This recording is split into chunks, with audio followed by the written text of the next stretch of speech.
A mystery. Hello? We have a mystery egg symbol. Yeah, don't worry about the egg. Kind of normal. G'day, buddy. How you doing, mate? Good evening. Good morning. It's morning for you, isn't it? It is morning for me. Give me a sec. I'm just going to turn your volume up a bit. You're a bit soft.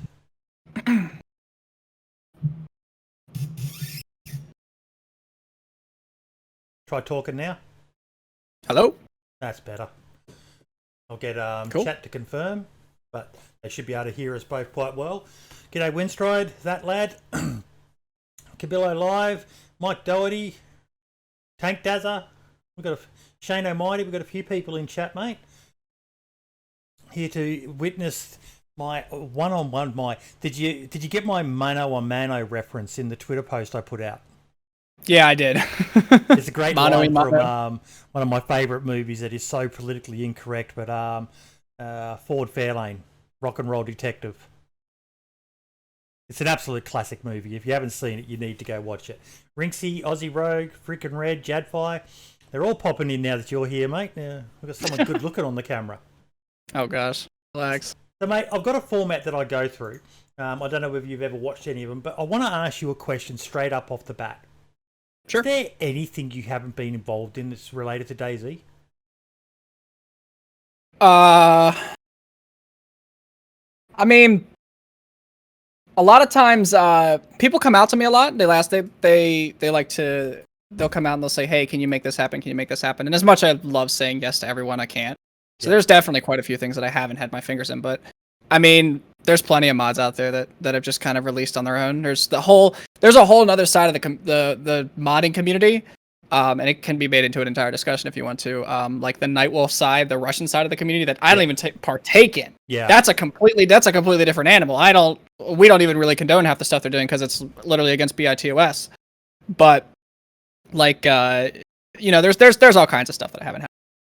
that's interesting because for the non-modders like myself, we only get a bit of a glimpse inside as to what you guys all do in the community, and to hear that there are, and there's probably a lot of it's a language barrier, but it sounds like there's a bit of a moral barrier as well.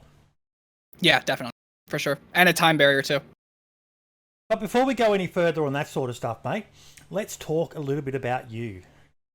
You are a fascinating individual, mate. I teed up this spotlight quite some time back, waiting for people to put questions up and all the rest of it. But I'm just fascinated by your story. So let's find out a little bit more about you to begin with. How old are you? 22. Fuck, you're young, mate. I'm old enough to be your dad. It makes me feel so fucking old. My son is 2 years younger than you. I got a lot of friends in the community who say that too. Yeah. Like a couple of good friends like Linge and everybody. I'm friends with both Linge and his son. We all came together. They got a cool dynamic going on. It's really fun. Yeah. Do you have a missus, any kids or anything like that, or footloose and fancy free? You're a single dab? Nah, I'm single. Ooh, single and available, ladies. This Maybe man's just got a call me a bright baby. future ahead of him. I reckon you'd be a good catch, you would. Geez, I'm sounding like an old man now, aren't I? I want to reach out and pinch your cheeks. I mean your face cheeks, not your butt cheeks. Okay. And what do you do other than this? Like, everyone knows you used to work with SpaceX. Right. Right now, for pretty much the duration of the summer, I was full-time involved in modding. As you know, I was also streaming at the time. Sorry, I just saw what Winstride wrote. I want to pinch those cheeks as All well. right, Winstride, you can slide my DMs later if you want. Okay. Yeah. He's got me. He knows a guy. No, I over the summer I was pretty much full-time modding. And I think it was actually, up until this point, I've been full-time modding. Throughout the winter, I was doing a lot of full-time as well. When you say full-time modding, just full-time modding for DayZ? Yeah. And a bit of a personal question here, but were you able to make a decent income from that? Not really. I mean, there's not that much money in DayZ as it is. Like, you think about most of where the revenue comes from, it's from servers. Yeah. And you can't sell mods. You can't sell, like, packed mods to servers, so I can't just, like, commercialize something like that. I have to actually make something, commission something, and then sell it to a specific server, and then they run it custom. So that's kind of how the revenue works. You know, essentially. now's probably a good time to talk about that, mate, because I've been very vocal on the podcast about the need for some change in. I haven't really gone too hard on the Bohemia side of it. I've been going more on the community side of it. That the players and the communities out there need to support you guys, because the more they support you and the more that people like yourself are able to make a viable income from doing this. Yes, it's great when people do it as a hobby, and I understand the argument that people have that it should be a hobby and all the rest of it. But if you want quality stuff and if you want commitment, then people like yourself have got to be able to see a viable income. You know, when you look at the flip side of it, us fucking showboating streamers, if the Running Man wasn't receiving the income he does, if Lax Hawthorne wasn't receiving the income he does, if Smoke wasn't receiving the income they do, then they wouldn't be able to keep on streaming and be there for people. Yet everyone thinks it's okay to give money to streamers, but so many people balk and raise that stupid argument, and it's stupid in my opinion, about they should do it out of the goodness of their own heart. Motherfucker, goodness doesn't put food on the table. Doesn't put a roof over your head. I can see the logic behind it. Most people don't really see past what they're doing in the game. So people have gamers are inherently needy. It's a very needy system. It's interesting. It's almost like a vacuum. So people have this expectation for games, right? You see it all the time. Everybody overhypes the shit out of every game on the planet. Cyberpunk 2077 was never going to meet anybody's expectations because it was in development for 8 years. There is nothing that you can do on a video game that's going to meet people's expectations, and they still failed it pretty miserably because of the bugs that they had on release, because it was rushed by business and stuff like that. So there's always this vacuum, and there's this need for that stuff. So people have an expectation when it comes to video games, and they have this expectation of quality. Yeah. Most of the time, modders don't really deliver that. Modders are just there to have fun. I'm personally, I enjoy the idea of perfecting something and making it so, just to put something on the pedestal, we'll call out the storms for a minute, for Namalsk. The Namalsk storms, it was very, very easy for me to make something that was 30 seconds long, that just worked as it was, and didn't have all the cracks and crevices filled. Right now, the storm as is, you got to think there was zero infrastructure when I made this project, right? So I had to go in and I had to write infrastructure for, hey, what if somebody joins in halfway through a storm? They aren't synced up with everybody else. So how are they going to get that information in? How are they going to know exactly what's going on? You'll see things like there was an issue the other week, to be very specific, with Shroud, where Shroud jumped through an orb that was visually filled, but it didn't teleport him because the orb was actually very small on the server. I stomped that bug pretty much after I saw it because I felt so embarrassed by something like that. I'm like, I don't want to have that. But I enjoy the idea of filling out those gaps and making it feel completely and full. And we've thought of everything, and it feels like something that should be in the game, because Adam already did that with Namalsk. Adam took those extra steps, and I just felt, I felt completely compelled to do that. And I feel that way with the editor. Any other project that I do, I feel like it needs to be fleshed out completely. And I enjoy that. But I've gone so far off topic. Anyway, there's a vacuum of expectations for games. And it's easy for somebody to give money to a streamer because they're just entertaining at face value. And people are hanging out in chats. I do the same thing. I watch a lot of Twitch streams, especially when I'm working on mods. So it's very easy for somebody to be like, oh, I'm entertained by this right now, I'm going to hit the button. But if somebody shoots a gun that sounds really cool and it's flashed out and is awesome, they're going to think to themselves, well, yeah, I kind of expected that. And they're going to get pissed if the gun didn't do that. Yes. But if the gun met their expectations, they're not going to be like, oh, I want to give you money because it met my expectations. It's just great. Good job. That's kind of how the dynamic. It's a very strange dynamic, but I can understand why people don't give a lot of money. I understand it, but that's why pretty much every week, and even again today, I've been harping on it, just trying to change people's mentality that if you've got maybe $5 spare, and you've already subbed and donated to your favorite streamer or YouTuber or whatever, maybe look at your favorite mod and find someone to chuck that $5 to. Most of them have got Patreons, like Base Building Plus, who I've been plugging a bit lately. They've been doing some amazing work. The DayZ expansion project had a Patreon as well, or a donation link at the bottom of the mod. I even was on DayZ Down Under server the other day, and they've got this really cool little pop-up that comes up for the PVZ mod. And it says press spacebar, and you press spacebar and it opens up 5 links to their PayPal, to their Discord, and then to the 3 different links to the 3 mods they've got, which I thought was fantastic. It was great to see a community supporting one of the mods that helps make that community the way it is. I know they can't do much more than that, but it's great to see more people starting to talk about it, and it's something that I feel quite proud about. That we're starting to hopefully get you guys a bit more income, and some of the commission jobs. I know Dancer Jesus has been getting some commission jobs with map making, and you've been getting some commission stuff with making custom mods, or even just fixing stuff for part-timers who dabble in it and they can't quite sort something out. So heck, I even commissioned you myself, and then I closed my server. Yeah, I take a lot of time. I do take a lot of time. I help out because I'm an admin in the modders Discord, and I'll spend an hour every day, just going through and helping people out and giving them pointers. And I never expect an return. I got my website up on my Discord, which has a donate link on it, but I never have expectations for that because it's modding it. Roll out. I'm out here having fun. Now, what else do you do outside of modding?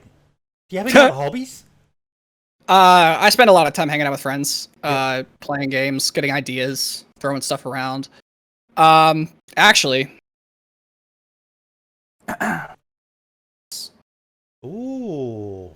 I've been a musician all my life too, so I play piano, drums, guitar. I do that every once in a while. I actually just got my piano back finally, so I've been playing that. Can you, what's it called? No.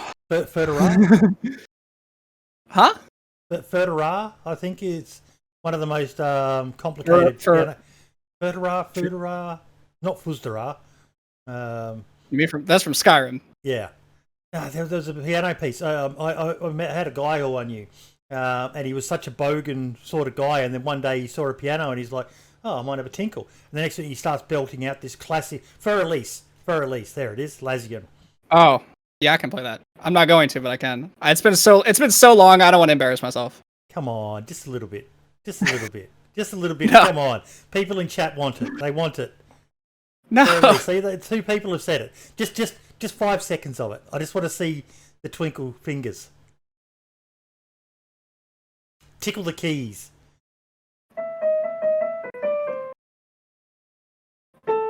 There. I will not let you peer pressure me into embarrassing myself on stream. I can't do it. I haven't practiced. I don't practice much anymore. I need to, but we will compromise that's if he another plays thing 50 Cent on there. That's awesome, man. It's not surprising to me.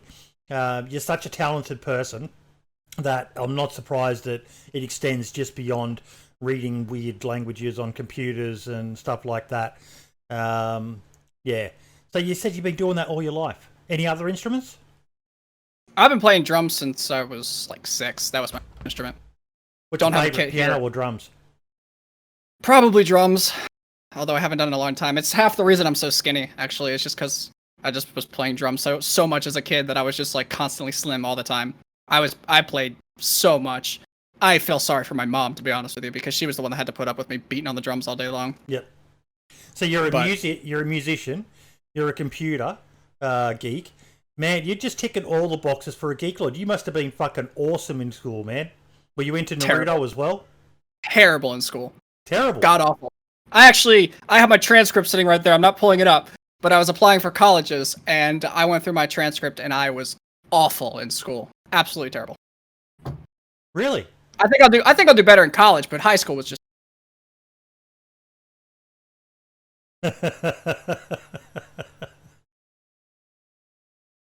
But I was so bad in high school. That surprises me. I honestly expected you to be like a A+ student all around or something like that. You were just too absorbed in your hobbies? Yeah, I was that was around the time when I was really getting into gaming a lot more, and I was a huge Counter-Strike. I had several thousand hours in CSGO, and I was just playing. I was playing that so much, and I was so absorbed and enjoying that. You know what it was for me? I couldn't focus on it. You know what ruined my school? What? Dungeons and Dragons. Gosh. I haven't even gotten into. My friends have tried to get me into D&D, but I never jumped into it. I never took the bait. I used to sit there in the back of the classroom just rolling characters with my 3d6, and yeah, I was complete and utter fucking nerd. Yeah. High school was not a good time for me as a young fella. I really, really struggled fitting in.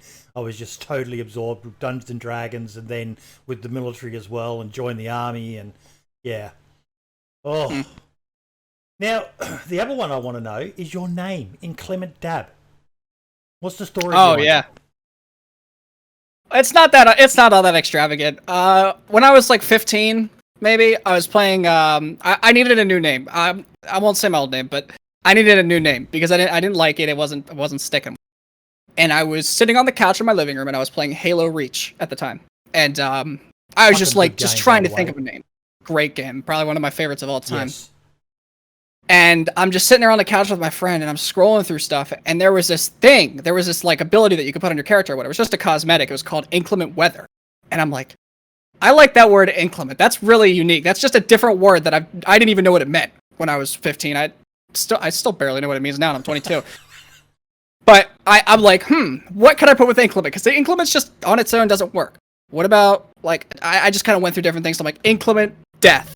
Yeah, that's great. My 15-year-old mind latched onto that perfectly. So that was my Xbox username, was Inclement Death for a while. And that stuck for a long time. Up until recently when I picked up Overwatch fairly competitively. And awkwardly enough, there weren't enough characters to fit Inclement Death. In fact, I had too many characters. So I'm like, and I used to change my name. Like, I would make my name all kinds of different stuff. Like, I can't even remember off the top of my head, but I would just make my name like Inclement Bad. All these different weird names. And InclementDab was one of the spin-off names. And I'm like, InclementDab's kind of cool, right? And then, oddly enough, the Dab part stuck better than the Inclement part, so I just went with Dab. A lot of people call me Dab now. Because I guess it's easier to remember. It is. So now I'm Dab. That happened shortly before I joined the DayZ community, actually. Wow. So it kind of worked out. It did work out for you. Inclement Death. I like that, though. But, man, you're bang on the money with Reach. Reach is potentially, arguably, one of, if not the best Halo game. That said, I'm also a Halo ODST fan. I loved it. It was just good the expansion on the universe was what sold it for me, and they played it perfectly. The game was absolutely brilliant. Just a pity what happened with the last few Halos. Makes you want to cry. InclementDab was one of them, too. Yeah, I think, can you see it? There it is. There's our Halo 3 collector's helmet in the background there behind me. Sadly, it's not one you can wear. Oh yeah, you gotta like haul it out. But it's got this nice little stand that it sits in, so yeah. I will always call him Inclement Dad now. Not a Banana's ranking all the Halos in chat. Yeah, Banana's older than me, though, so Banana likes, like, the older games. Banana probably fondly remembers booting up Halo 1 for the first time, Combat Evolved, and being like, oh, this is amazing, you know? Like, that was probably his first experience, I believe that. Yeah. So, what got you into gaming? How old were you? Ooh. I don't know, I think I was gaming at... I remember gaming when I was, like, 6 or 7 years old on my GameCube. Playing games like Super Mario Sunshine. Yep. That was one of the first games I ever played. I distinctly remember, actually, the first day that I ever played games, I went downstairs to the basement on our giant, crappy TV and plugged in a GameCube, and 8 hours went by just like that. And my dad got really pissed at me for sitting on the games all day. And he's like, what are you doing? What? You're going to rot your brain. And I'm like, I was having fun. What do you mean? It was a good time. And then he still hasn't changed his stance on gaming, but it's, GameCube got me started when I was really young. Because I had friends that played video games. And that was always fun. Sorry, I just had a. So your dad still, even though you've managed to basically make a living, you work for a company like SpaceX, all from your love of gaming, and he still thinks gaming's bad. Yeah. Well, yeah. I've tried to get my little sisters into it, and he wasn't too keen on that. He wasn't too into it. Although they're still doing it anyway. I think one of my sisters is into Roblox now. Yep. So How old are your little sisters? it's inevitable. I have one sister that's 4 and one that's 9, and then my eldest sister is 18. Yep. She just graduated last year of high school. So I have 3 sisters. I'm the only boy. What's your favorite game of all time? Ooh. As like a storyline game, the most impactful probably Portal. I really, really, really liked Portal. Portal and Portal 2. Because I played them both like side to side. I didn't have to wait like most people. I loved that game so much as a storyline. But like as a long-term game, probably something like Counter-Strike. Yep. So you're actually a bit of a first-person shooter. Love it. Oh yeah. Mm-hmm. Now, for those who understand, I have no fucking clue. But what sort of rank did you make it to in Counter-Strike? Global on matchmaking, and I was like 11.0 RWS and ESCA. So is that good? I made... Yeah. It's okay. For the amount of time I put into it. I put a lot of time into that game. Yep. I played a lot of Counter-Strike before the whole new rank system for ESCA came out. I don't know it. You started on consoling. How did you get into PCs? What was your first PC? It's funny actually. I went to my dad's house today and I found my first PC sitting in storage, like the old case for it. I wish I have it.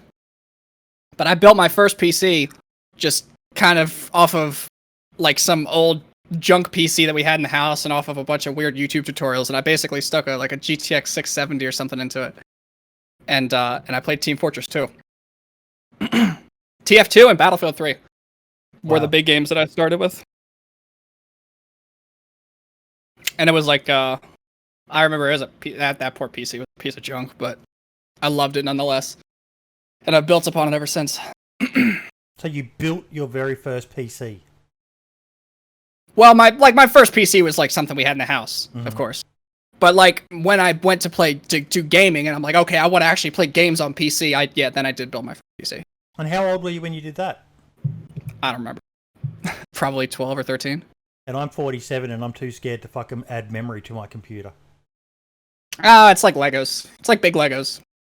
With the chance Dance of Jesus is the same way. With the chance of shutting out your PC.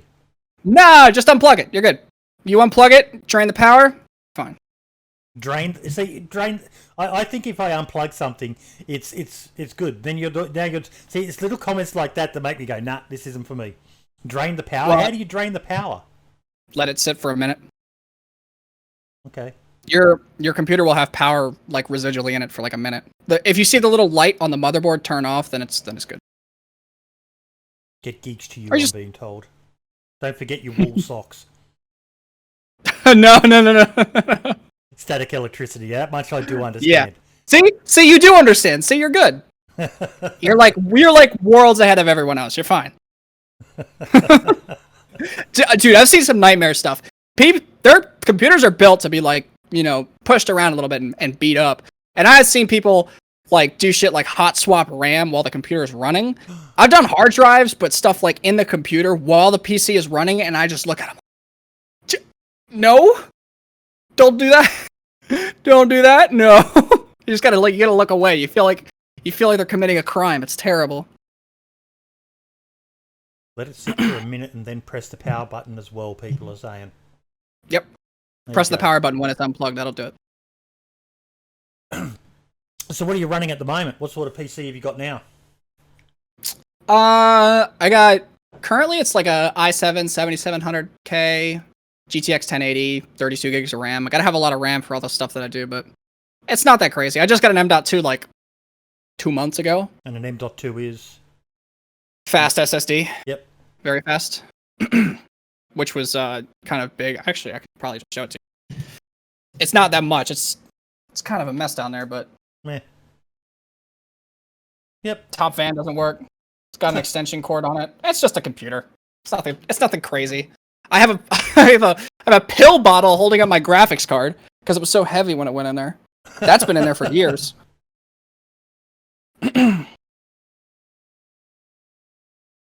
Did you build this one yourself? Oh yeah. How much do you reckon you save by doing that? Good 20% on your total price, probably. They do a good bit of markup. Yep. And is there a regular place you buy all your parts from? Amazon. Amazon. Yeah. I use PC Part Picker to put stuff together if I'm nervous, like about like CPUs and stuff, but just Amazon or Newegg. Whatever's in stock. Anything you got planned coming up? For the computer? Yeah. I ain't got money. I ain't got enough money for that. I'd get a 3080 if I could afford it, but and if you could find one. Yeah. Those possible to get right now. Fucking hen's teeth at the moment. Which, as you know yourself, delayed something that we've got hopefully being announced this weekend. Trying to get fucking sorted, but yeah. Oof. What do you use for recording software? Just OBS. Just OBS? Yeah, that does it for me. I have like a second PC in the back with a capture card. I actually got that when I was streaming full time, and I didn't wind up using it because it just ended up being too much of a burden for exactly what I was doing. It was just easy enough for me to just use the integrated setup for now. Yep. And what about editing software? Premiere. Yep, Adobe Premiere. Adobe is the best for everything, from what I can tell. It's all very well done. I've always noticed the Sony Vegas people, nearly 99% of them all started off because they could get their hands on the cracked version of it. Oh yeah, definitely. I used to use Sony Vegas for the exact same reason, but then I'm like, all right, if I'm going to do this seriously, I'm going to use Premiere. No, I use Adobe. And if an idiot like me can use Adobe, there's no reason why anyone out there can't be using it to do just simple edits. You don't need to be as full on as like a Fubar Bundy and those with the special effects and all the rest of it. Actually, that was a hobby of mine for a while, was editing. Really? If you want to talk about hobbies, yeah. I actually used to make a lot of videos. Yep. I can send you one if you want. Like what sort of videos? What did you have a channel? Put it in chat. One sec. Let's check it out live on stream. Gotta find a good one. Hang on. I gotta find a good one. That's so important. I used to do a lot of VR. Virtual reality stuff. Yeah. It's gonna be... I wonder if I'm gonna get kicked. Or timed out. Nope.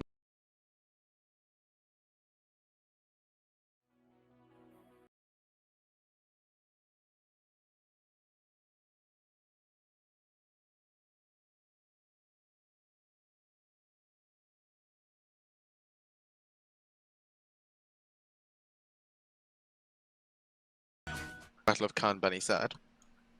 Why is Khan Bunny sad? Does it tell you what ISIS have? AKs, goats, stuff with explosives and RPGs. I think those are the... Sounds like one of That's the case. Fuck me, I'm bleeding bad. Hey, I need you to get me a fucking medic or else I'm gonna die. Are you? Most likely. This isn't bad, right? Attack helicopter shaped exactly like an A-10. I used to spend like a lot of time like editing stuff out and making stuff. See it. I've changed like a lot of stuff, but it's just a hunt IR. Don't freak the fuck out. Roger, roger. Be advised, we have spotted 1 times enemy airdrop directly above us. Watch out, they're calling it a supply drop. It looks to be a can of Pringles. Oh my god. Our snipers have high-vis vests. That's nice. Hello. OSHA called. This is OSHA approved for PID. This is pretty cool, mate. I'm going to stop it now. Also, if you guys need traffic control, just let. But I like it. I like the style.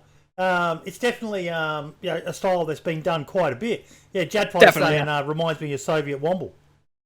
Yeah, I was definitely heavily inspired by those guys back then, but since I've tried to find my own sort of styles and stuff like that, when I was doing it afterwards, I did like Valorant for a little while too. Yep, I like it. It works for me. Particularly mate, anyone who makes a good ISIS goat fucker joke gets a big thumbs up of approval from me. Hey, that was back when it was like. That was back when it was a big deal. That was 2018, okay? That was the biggest problem that the entire world faced at the time, okay? It was very relevant. I like it. I like those jokes, mate. It's a win from me. I mean, nowadays it's all, pandemic. What, pandemic? Is there a pandemic? No. Sometimes I don't go outside. So why did you start creating content? I was bored of my day job. So I started out, like, I got out of high school, and I immediately went in. My dad owns a machine shop. So I immediately went into that, and I was bored as hell, to be honest with you. What were you doing? I started out as a machinist, then I moved up to setup guy. Then I moved up to being a CNC programmer, 5-axis programmer.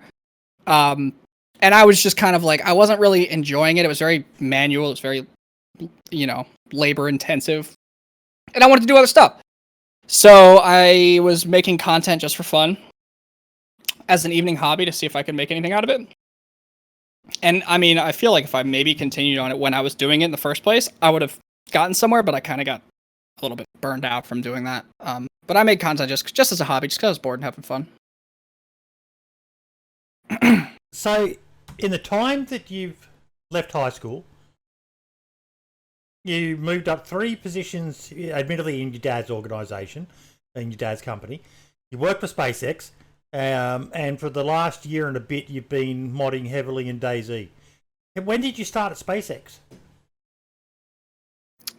Probably 2019. I started at SpaceX on my birthday. I think it was my 19th birthday. Or my... No, it was my 20th birthday. I did my interview at 19. It was my 20th birthday I started. And what were you doing there? I started as a CNC programmer, as a 5-axis programmer. I was fortunate enough with my dad's company to have good guidance on what I was doing. Mm-hmm. And then my abilities with software kind of lended to that, and I moved on and moved up to there, to something actually pretty good, a pretty good job with SpaceX, and I was very fortunate in that. Now, for those who don't know, can you explain what a CNC programmer is? So, on, say, I did a lot of aircraft parts, obviously, and then, I moved on to rocket parts, but they're still technically, they're very in the same regard as aircraft parts.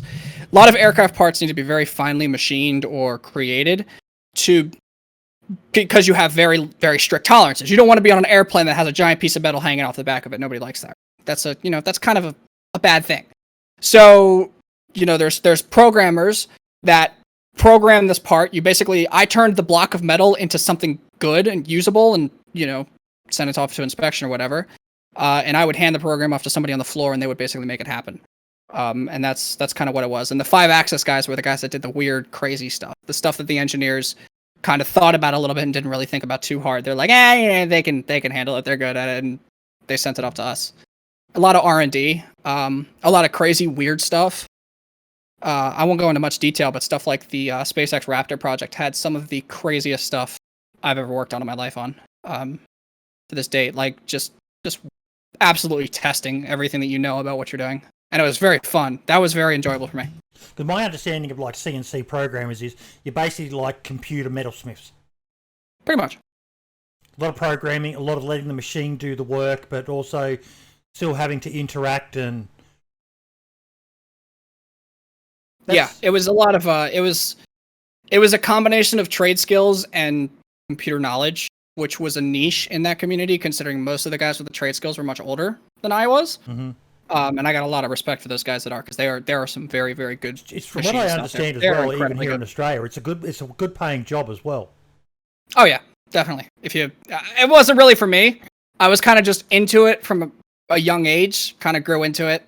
And then I sort of did a little bit of growing on my own and realized, this is not really something I want to do for the rest of my life, Because I feel like I'd be programming between the ages of 20 and 65. I don't really want to do that, Because programming is basically the top in machining. So I was like, I want to go to college. I want to go do something else. And that's kind of what I'm pursuing now. So when did you start getting into the coding side of computers? I actually got into programming at SpaceX because I wanted to do some internal software. So I spent some time at home learning how to do C# programming. And it carried on over to being at work. And my supervisor, the whole team was basically cluing off and saying, yeah, man, if you're gonna get us this internal software going, it might take you a little bit longer, but you learn quick, do it, make it happen. And that's literally what got me into programming. I started with C# and Java, and I basically programmed some internal software for us to use on the floor with the machines. So it was kind of it was basically like a transition software, and it made my job a little bit easier while we were. And it was that, of course, it was that lovely thing where because you made it whilst employed by the company, they took the proprietary ownership of the software and didn't give you a single penny for it. Well, I mean, they paid me hourly, so I'll take that over anything. But I was perfectly happy with, revoking my IP rights to that. It's nothing I would even have any use for at home anyway. So, so how many years ago was that? That would have been 2 or 3 years ago now. That'd have been about 2 years ago because I was with them for a year and then I've been back home for about a year. Okay, so maybe I'm blowing wind up your ass here, but probably in 2 to 3 years, you taught yourself coding, and you've got this reputation as basically the go-to fix-it guy for modders in the DayZ community. Yeah, I mean, I just kind of, everybody else gave me that role. I just kind of chill and do whatever I'm doing.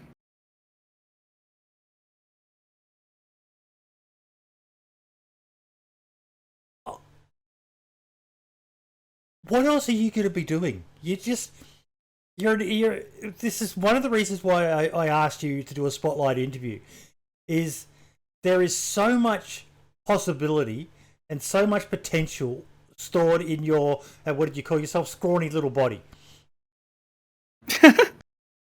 Yeah, I guess. I mean, for college, I'm taking a totally different direction. I'm going to throw myself so far out the box, I want to flop like a fish for a bit. What are you doing, if you don't mind me asking? Physics.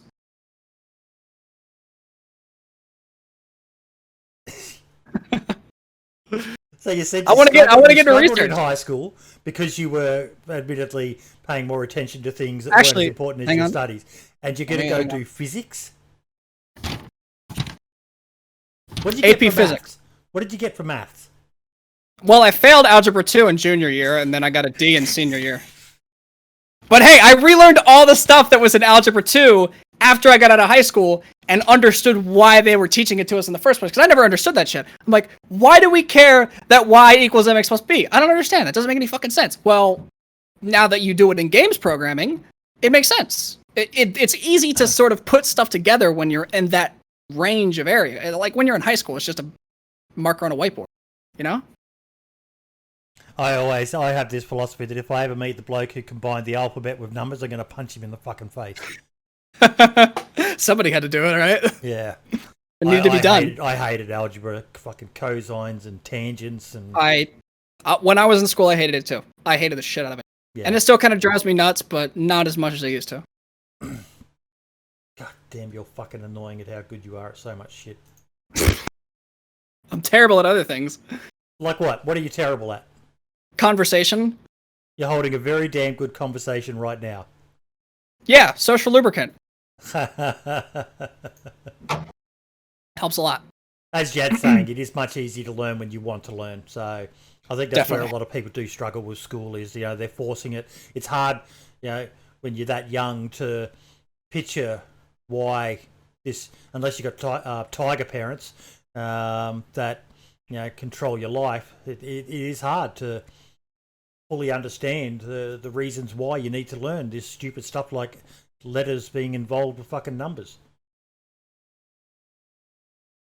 Amazing. You are an incredible young man. And, I know I'm probably going to say that again at the end, but that blows me away. It's really good to see that you finally found some sort of path that you want to take for the future. I'm very excited to see what happens with you in the future, mate. I don't think this is the last people to hear of InclementDab, the EVR storm and things like that.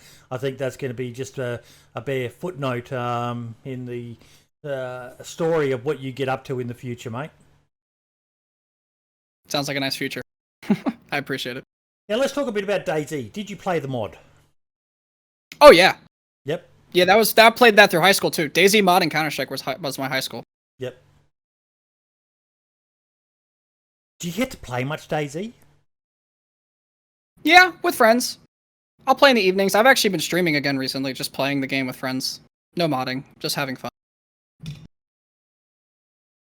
Which has been really fun, actually. I was playing with, Calf, good friend of mine, Katie, Deadcode, Grazant, those guys. We all just kind of hang out. Sour Sweet. We just hang out and call, and we just go run around and have fun. have some drinks at night. It's a good time. Foxy Pote posted a question on the YouTube video. Why did you choose the DayZ community for modding?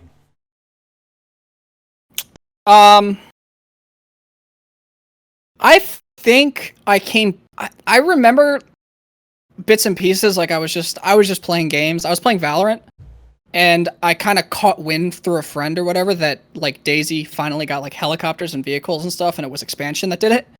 And I'm like, all right, well, I want to see what this is all about because this sounds fun. Because I loved DayZ as a kid, and I like the idea of coming back and having, this new experience. So I came back to it, and it kind of, while I was doing it, I was like, well, I was frustrated with some of the servers because I felt like I could do a little bit better for the server. So I just like kind of jumped around and I was looking at modding, and it's like, well, I modded Arma 3 a little bit. So I wonder how different this is. Wow, this is a lot different. DayZ modding is way better than it was in Arma because it's a new language. It's good. It's a lot like what I was comfortable with in C#. And I picked it up and just kind of had fun with it. And while I was streaming, I remember Gravity Wolf and DeWan both came into my chat while I was working on just server mods. That was the first thing I did, was like server mods. I wanted to figure out. I wanted to make it so like when you walked into a town, first exposure with the DayZ modding community was Gravity Wolf and DeWan. Yeah, and you didn't run screaming. No, they were awesome. They were great. I still love them. I can't resist having to go at Mark. No, we're still great friends. It's great. But they were so awesome, and they were cool about just bringing me in, and like any dumb question that I had about stuff, they were like, "Oh yeah, this is how you do it." And I was like, "All right, cool, thanks." And then I would go and I'd dick around for an hour and a half and figure something out. And I still have that mod somewhere on my hard drive. The first thing that I ever made. It was a little, just like a little beeper that would just show you what town you were walking into when you went into it, like it wasn't classic. Like little boop, boop, boop, boop, boop, boop, when you walked into Balota. So that was like one of the first things I did. And then after that, I was still working on my server, and because this is kind of what led me into the editor, right? It was like I was still working on my server, and I was like, "There's no editing tools." Like I wanted to make like a trader up where the old Epoch trader used to be by Northeast Airfield, like Glen, I think it was Trader City Glen, at the top of that hill. And I wanted to put like a castle and stuff there, make it look cool. It's like, there's no editing tools for DayZ. What the hell? I feel like I can possibly do this. And then I was like, I don't know. It was like that was over the course of like 2 weeks, and I bounced some stuff off of Mark, and we went back. But that was kind of what started me in DayZ and modding, I guess. So one of your first projects was the beginning of the DayZ editor that everyone is just, I'm happy people like that. I'm happy it's stuck. That was one of the projects that definitely stuck that I was happy with. Mm-hmm. Why do you think you've been so successful at modding in DayZ by comparison to, say, others who may have been modding for longer? I think it kind of goes back to what I was saying before, where I like to make something feel like it's a polished product, something that could have been released by BI, something that could have been done, fully by that doesn't feel like, if it feels like it's a mod, it probably was done wrong in some way or regard.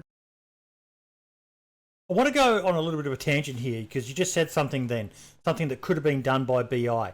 Now, there are some games like another game I played, World of Warships. They actually have an official mod section. They have a mod station that is approved by them, and basically any mod that goes on there needs to meet certain criteria. Do you think Bohemia need to introduce that for their games? No. I think what Bohemia should have is they should have approved monetization for mods. Yes. I think, and I don't want to make it seem like stuff's locked behind a paywall, because that kind of would be really bad, but maybe some type of offer modders some way to profit from the mods on the community other than, what we have, which is kind of janky and really annoying. Because I know the Steam Workshop is capable of doing it. Mm-hmm. There's other platforms that already do this where you can sell your mods. Just have approved modders for the community that can sell their mods for X price. I don't know how that would work. I'm not sure. We've talked about it quite a bit on the podcast. A suggestion I had was, after X amount of mods, basically the same way that YouTube does its monetization program. Once you've reached certain benchmarks, X amount of people subscribed, maybe a certain level of rating, from people voting on whether it's a good product or a bad product, then you can apply to become a approved partner. Now, whether Steam did that or whether Bohemia did that, I don't know. But then it allows you to sell a mod for, maybe as little as 10 cents, fucking 50 cents, $1. I kind of think $1. I think, $1's fairly accessible for most people. Then, but at the same time, I do, maybe even they subscribe to you as a modder. So they only have to pay that fee once. And if you've got 800,000 people subscribed to you, that's $800,000. They paid $1 once, and even if you drop some of that off with Steam taking their cut or Bohemia taking a cut for checking it, for approving it, then that's a way to make it a potentially valid way of income. There's definitely a valid business model to be made out of that. Even if Bohemia takes X cut, I would not mind selling the editor for 99 cents, 75, 50 cents. You want access? 50 cents. I like the idea of it being free and maybe, add like Patreon benefits or whatever, but stuff like that, like it's such a small amount to some people, but to somebody who's spent several months working on the project and maintaining it, it definitely makes it a little bit easier every time I open up that bug report page and be like, there's this many bugs, and I don't really feel like doing that one, and that. Exactly. It just keeps you going. That is my key argument as to why there needs to be something. Because how many good mods, one that really spoke out to me ages ago was Lucian Pin's Medical Attention. He was the first mod that I'm aware of to look at the more complex medical side of DayZ. Where you needed to sleep to rest and, more diseases and things like that. And then I don't know why. You may know he's a modder. Maybe he said something in the modders Discord, but then he just abandoned it all. And all I can think of is burnout. What's a great way to combat burnout? Bit of money coming in the fucking wallet every month from subscribers or stuff like that. You said needy when you were talking about the gaming community. Yes, needy's one word. Another word I call it is a bit entitled. There's a lot of people who feel they're entitled to just, all this stuff for free. And then they complain when, the frustration that is for me is the, I almost want to get an emote, mate, for it. Fix your fucking mod. And Rallian makes a really good point. Rallian makes a really, really good point. And that was another point that I had was, yes, if every single Steam Workshop mod was $1 when you wanted to run it, how much money would you owe to the mod? Let me go to hang on, I'm going to actually boot up DayZ just for the sake of it. Because servers are running 60 mods. Even just a $1 one-off fee. And maybe not a monthly subscription, unless you look at it, like 10 cents or something like that. But if it's just a one-off fee... I have 177 mods installed. So $177 over how many years have you been playing DayZ?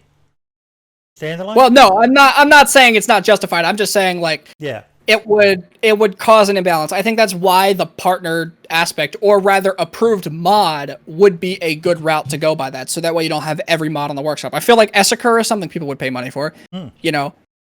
THC Monkey and his partner, I cannot remember his name for the life of me, and I feel so bad. But those two guys did an excellent job at Essiker. It looks fucking fantastic. They deserve, I'd pay easily 10, 12, 15 bucks for that once it's finished. I'm glad you brought that up because I actually want to see them getting the level of support that Sumrak got for Demolsk. For sure. Because there's still so much work to do on Essiker, and I don't want those guys to get burnt out and abandon the project because what they've done is I literally needed some alone time the first time I jumped on that map. It's mind-blowing. Ron Hill. Ron Hill, yeah, thank you. Yeah, it's like that kind of stuff. In chat saying this would increase people repacking stuff. Can you explain that? Well, repacking wouldn't be much of an issue if you're an approved mod or approved modder on that regard. If you're in a specific partnership with Bohemia for whatever contract that you want to do for that kind of stuff. I mean, it's pretty easy for them to do that. And it's not like, it's not like Bohemia is going to approve every single piece of paper that runs across their desk. It's going to be like, yeah, they're going to review it like they would, like a reasonable thing that they would do, like they already do with servers and something like that. Because servers have to have monetization provisions if they want to sell for cosmetics or whatever, and people abuse that. Yeah. I mean, I've seen tons of people abuse that already. Unfortunately. Mario said he meant to avoid having users to pay for each mod. It would increase that problem. Oh. Yeah. I suppose the big thing is maps. I think maps would be the one thing that just, for people who might not fully understand, explain what Mario's talking about there? Because I've got a basic understanding, but what he's talking about... Well, what he's saying is, I sell a mod to you, and you bought the mod from me. You paid the $1 for the mod, and then you repack that mod into your mod on the Steam Workshop, which is free, and then re-upload it.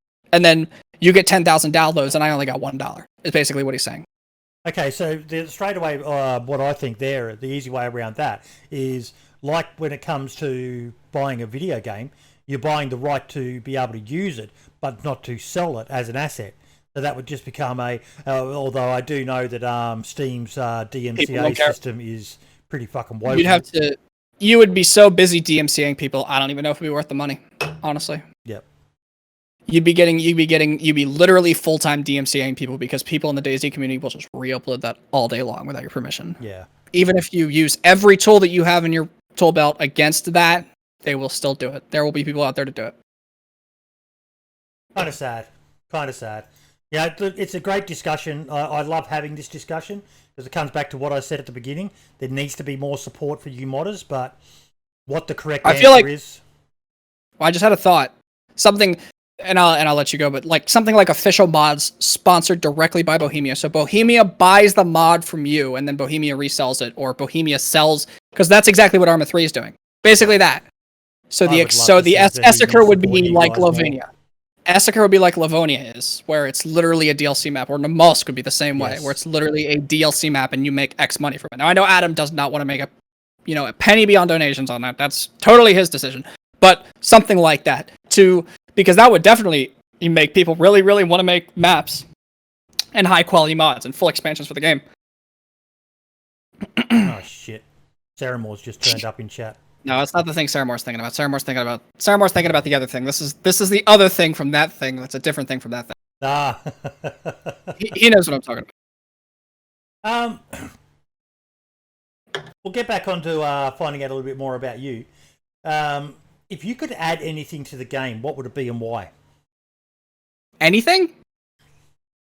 Beyond just like from like a mod that I've made to be supported by Bohemia. Adam has hinted at the idea of making inventory move sounds vanilla, which I think is cool. Yes. But if I could bring anything personally, I think I would use that power to hire Jacob to Bohemia to add his client-side vehicles to the game. So vehicles would actually be usable in a large scale. I would literally transfer my power to Jacob so he could put client-side vehicles in the game because he's done such a good job with that. Who is your favorite DayZ content creator? That's not fair. That's not fair because I watch a lot of Sarah Moore. He's in chat right now. That's bias. But you waited until this exact moment to ask that question, didn't you? No, it's actually the next question on my list of questions for you. Yeah. Okay. Well, it's definitely I'm changing my answer. Hold up. No, I watch. If I looked at my watch hours, it's probably a good tie between Smoke and Sarah Moore. Yep. Those guys are awesome. I enjoy their stuff a lot. It actually makes me very happy that Sarah Moore's finally achieved the recognition he's deserved for a long time. And a lot of that is, I'll come straight out and say it, a lot of that's thanks to Smoke and Day One.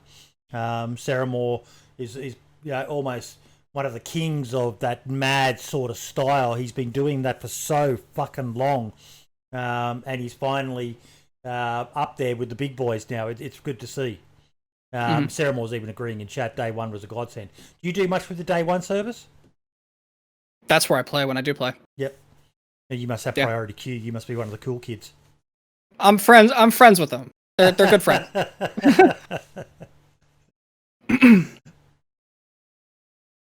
Do you remember the status reports back in the day? No, I stopped playing DayZ mod when the status reports came out. Yep. DayZ Standalone. I actually remember DayZ Standalone's release day in 2013. Mm-hmm. Very vividly, and how sorely disappointed I was in everything that it was, and how they cared about it a lot. And I'm they're my friends that I'm talking about who really worked on that game, but I feel like BI management rushed that game sadly, and it was not what we were hoping it was going to be, and we were disappointed. But then again, we were talking about it earlier, entitled gamers. So maybe I'm just an entitled gamer who expected way too much out of a company and just got disappointed. See, let's elaborate on that point. Early access wasn't really a big thing back then, though, was it? No, DayZ was like one of the first games that was Yeah. like really early access, wasn't it? I personally feel that a lot of the angst came from people not quite understanding what early access was and how early access was meant to work. Yeah, definitely. I think there was a lot of misunderstanding for that for a while, and I feel like there still is. And even as somebody who helps develop stuff like that, it's like when you go for early access, you have to understand exactly what you're signing up for. It's not. Yes. There's games that come out. There's games that come out that people were like really hyped out for, like what's the one I'm thinking of? Dead Matter, I think. Yeah. Yeah, exactly. Dead Matter. You took the words out of my mouth. That game, people played for like a week, like who had early access or whatever for it, and they're like, yeah, this is not ready. But I mean, it's built to be for feedback. It's not really built for. It's large scale feedback is what it is, you know. Yeah, because the reason I ask with the status reports, particularly for people who are more technically minded of yourself, is, what did you think of them? And people in chat are talking about them. Sarah Moore saying, I remember when the status reports just started to become rehashed as a last month's status report for like a year. There was a lot of word waffle, Lazian saying. Did you ever read any of them? I've seen a couple of them. I remember them being very in detail, like status reports specifically on the mechanics that they're changing. Excuse me. Status reports on specifically like the mechanics that are changing and stuff like that, but I never read into them enough to see one way or the other. Yeah.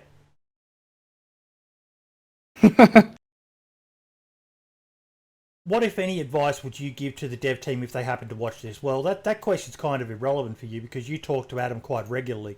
So I'm certain. I talk to the dev team very regularly. Yeah. And my advice is, you guys are doing your best, all right? And we, as a community, appreciate you. Keep doing it. And if anybody tells you you're doing the wrong job, you're listening to the wrong people.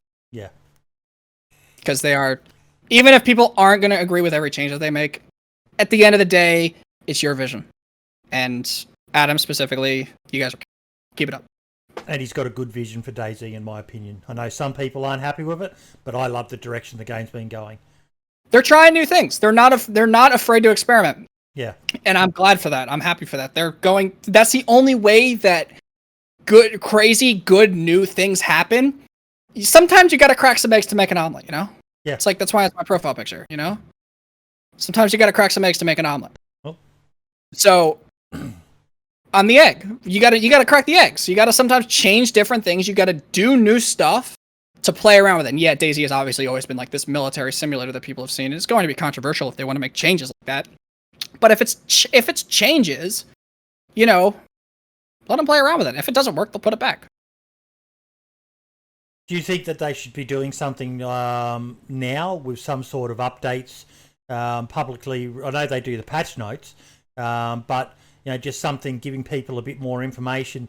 Kind of where I'm heading with this is we've been chatting on the podcast about the lack of people actually going and playing experimental, and then when the patch gets dropped into stable, everyone gets their knickers in a twist. And yeah, I mean, if you didn't play experimental and give your feedback, then sounds like part of the problem. I mean, if you want to be on the team and giving feedback to people, that's the place to do it. Don't sit around and wait for experimental to finish to give your feedback after the fact. They read the feedback tracker and they read the stuff that you guys post and that everybody posts, and they are very, very good at reading.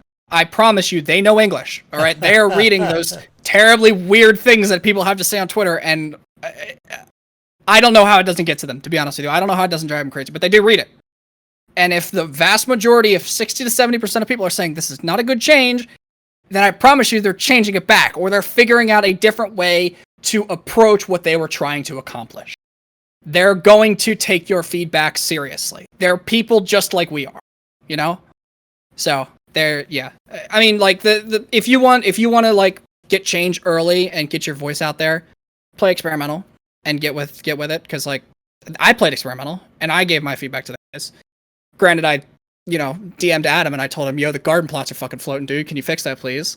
But other than that, like, I mean, it doesn't go much beyond that. Mm. From your perspective, what's your biggest gripe with DayZ? What bugs you the most about it? I mean, I don't think it bugs me with DayZ. I don't even know if I want to say this, but well, I guess I'm ruining all my chances of getting a job at BI now or remote work. Upper management and how poorly they've treated the game. They have really... DayZ has sadly become the cash cow for Bohemia. And they just care about Arma. They are understaffed, they are underfunded, and just... It's really sad. It's really sad to see, because I know they want to hire new people, but the people that they want to hire are, they're going to be underpaid and not really appreciated or brought in like they want it to be. Like, Bohemia upper management has absolutely taken the shit on DayZ, and it's terrible to see. I think with what the development team has had, they have some seriously passionate people behind the wheel, and they've done a great job with the resources that they've had, but they're limited to those resources. And until they get some people who are actually experienced in the areas that they need, they're screwed. There's not much they don't even have an animator on the team now. No, they don't. And that just to my knowledge, and this is not leaking anything private or anything like that. It's to my knowledge, they borrow from the new project, the unannounced project, over to DayZ when they need stuff. And I'm sure that those guys who get borrowed complain about that because we're on such a dated version of the engine. We don't get all the new toys that they have. They don't update the engine anymore for reasons. I 100% agree with you though, mate. And I guess I'm never going to get sponsored on the podcast by Bohemia either. But throughout all of these years, you always were left scratching your head at some of the decisions that were made about DayZ. And when you know the people who were in charge, from Brian Hicks to Eugen to Sumrak and anyone else I may have missed, Dean Hall, they all had the best for the game. But it just seems like they were... you do wonder just how influential BI was in Dean Hall leaving the project. I think there were many strings pulling at the project when it was back at Dean Hall's time. I think now at least they know where they're going and they have a direction. Because you can tell with like the status reports and stuff. I feel like the status reports were a lot of over communication. They didn't need to say a lot of that stuff because a lot of stuff just ended up being like blank words. Guys working on projects for 2 weeks and then realizing it's not reasonable, but they already made a status report about it. And they've got guys who want to do different things and they want to be creative, and they're all creatively driven, but they don't get all of it done, or the view goes in the wrong direction, stuff like that. At least now, one of the benefits of having a small team is it's easy to know where you're going. What are your next steps? Where are you headed with this? What's going to be the next thing that we need to work on? That's one of the benefits, I suppose. Yeah. What are you looking forward to the most in DayZ? Future. The plans that they have for stuff like environmental hazards, I think those are really cool. I think it's nice to see some variation. Mm-hmm. I like the idea of environmental hazards. I think that's fun. It's not tedious. I would like to see them do what you talked about. Get in contact with some of these map modders and look at porting these over, making them official DLC, and getting them to console as well, because love it or hate it, console's here to stay, and console's a great way for money to keep coming into this game. Yes, they're probably using that money to fund that unannounced military simulator, but surely some of it's still got to be going back into DayZ. You know, the longer we can keep Adam and the team employed and maybe get some more people on their team, yeah. Yeah, I agree, 100%. I think you wouldn't even realize the amount of times that I've seen people in the Namal's Discord or Twitch chat saying, "How do I get this map on console?" It's heartbreaking. Yeah, But it all really this, is. It Adam really, puts really all this is. time into the map, and only the PC guys get to play it. It's like, well, it's available to you now if you go to Amazon and buy a computer. Yeah. That's it. Yep. Mods. Not counting any of your own. What mod do you love the most? What mod do you think has brought the most to DayZ? I think expansion brought me back to DayZ. I think expansion was fantastic. Yep. In its own regard, even though if people were, really stringent and disappointed with how it, wound up to be, I think expansion was amazing. And I was happy to work along those guys for a while. I think, and I don't want to be, I don't want to be vain or anything, but I think the Molsk as a map, Adam did such a good job with. I'm so happy with that map and how he changed how we see DayZ mapping. I had, and to be clear, I had literally zero part. I was only in the Molsk for the last 3 months of the project before it released. All right, I didn't even get to see the map. I built the EVR storms on Chernaris, but like him working on that map, he did such a great job with the environment and with everything, with all the hazards, and just bringing this new light onto DayZ. I think he killed it. That's probably one of my favorite mods, and I was so honored to be kind of involved in that. For me, it was, along with Namolsk as well, Namolsk Survival. I made a tweet, and I loved your reply to it. He dares compare animation to Namolsk. But I'm just messing around. People, I think, misunderstood my tweet. I wasn't talking about Namolsk the map. Namolsk the map is great, but at the end of the day, it's just a map. I was talking about Namolsk Survival, and up until Namolsk Survival, from what I could tell, barring maybe like medical attention, most mods were just reskins and addition of new items and code locks and things like that, but pretty much working within the framework of the existing game. Namolsk Survival, you added this storm that did shit to people that, the first time I saw it, I loved watching videos of people's first reactions if they didn't know what was coming. Plus, you added something to DayZ that was so needed, and that was that permanent impact on your character. If you did not care for your character, if you just ran around like an idiot with a gun and just tried to kill everyone and didn't worry about getting to a fire, getting a heat buff, improving your clothing, and even keeping your character alive, up until Namolsk Survival, barring medical attention and the work that Hell Retex or Hell Rework, I think it is, has done, everyone was pretty much just thinking inside the box. And that Namolsk Survival mod that a bunch of yous had your hands in, to me, was the one that redefined the game for me. It was great seeing so many run and gunners changing their styles. Smoke has always been a bit more immersive, but the likes of Lax Hawthorne and others having to stop and light fires, and it improved so many people. It was a game-changing mod, and I can't thank you and Sumrak and whoever else worked on that Namolsk Survival mod enough, mate. I'm happy. I'm happy that it had that impact. For anyone that it had that impact, it makes me really happy to hear that. There's nothing I like more than being able to push what people see on a game, or what they see in this, like this experience. And if it does, if I pushed one person beyond that, I'm happy. My target audience is one. Normally it's me. But seeing that and seeing it bring, I think probably the week after we released Namolsk, probably one of my favorite weeks ever. After we got past all the bugs and all the bug fixing, it was so great. It was such an enjoyable time because I just got to see all these people just see DayZ for what it could possibly be in this different. Because DayZ is so good for modding. It's so good. You can do anything. You can do so many things with this game. Can you elaborate on that? Because you sometimes hear people say DayZ is such a pain in the ass to work with. Okay, I have the luxury of not having to model or map. The modeling and mapping tools are from before I was born. They were from Operation Flashpoint. They are terrible. But the scripting is fantastic, and that's the stuff that I touch. That's where I've got my fingers in. And that stuff is actually really fleshed out and well made. Because most other games, you think of other games that you can mod, like GTA, and you have 5M and stuff like that. That's all like Lua. You could do C#, but that's pretty much Lua. A lot of people do, which is a lot of people like Lua. I hate Lua. But like it's like this thing that has been like established. It's just a language.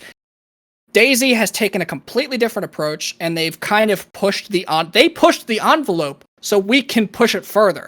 And I think a lot of modders were afraid to do that for a while. I hope I've inspired a couple modders to do some crazy weird stuff like teleporting guns and 0G areas and stuff like that. And I hope it pushes them, because I see some crazy stuff in the modders Discord. There's a lot of mods out there. DayZ is a pain in the ass for people who have to work on modeling and mapping, but scripting is pretty damn good. Yes, I am hating on Lua, 100%. So you agree with what Nonda Bahanda says? Anyone who says DayZ is hard to mod for is just not competent. It's mean to say, but DayZ is one of the most moddable games. That's agreeable. You have to have a lot of patience to do what Banana does too. Banana does a lot of modeling and importing and working with Object Builder. You have to have a ton of patience to do that. I don't have that patience for that kind of stuff. I like to see my code work on the screen, and that's it. I don't like to have to worry about, making the gun sit right in my hands and having to deal with all these weird, different bugs that happens, and when the mag goes flying 30 feet in the air when you reload it and stuff like that. I don't like to deal with that. Do the skills that you would learn modding for DayZ translate to anything else outside of it? Sure. Yeah, I mean, stuff like the editor is like a full design software suite. It's akin to, I've had to build every system involved in the editor to make it work, to have that fluid actions and being able to do stuff like that can easily transfer over to a regular software. Even just regular modeling and importing, every other game has that. Still very usable. Even if it's not on the specific tools that most companies use. But I mean, most of the time, most companies are using proprietary stuff anyway. Yep. Proprietary.